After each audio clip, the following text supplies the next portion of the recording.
5 ways to effectively pray for romantic success.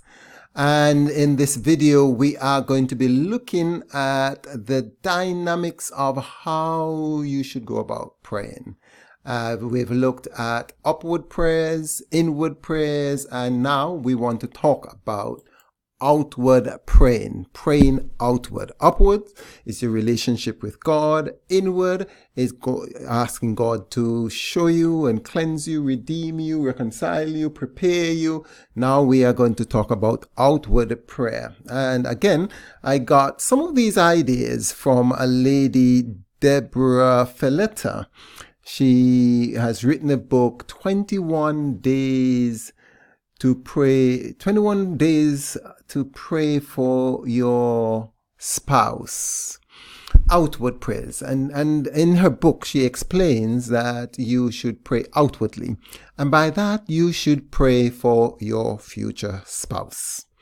I actually tell people that when you believe that you're going to get married, you're going to get married to a real person, a real human being who exists in real time.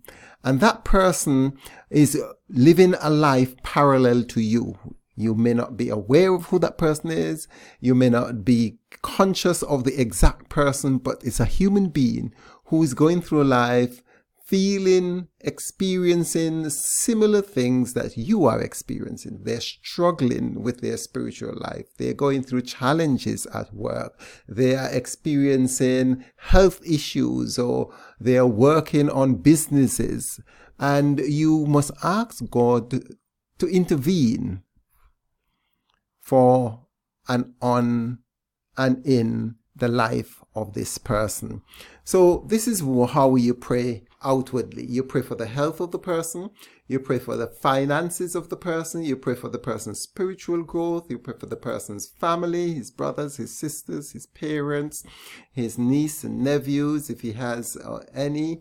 You pray for protection, because the devil is like a roaring lion. He goes about seeking whom he can devour.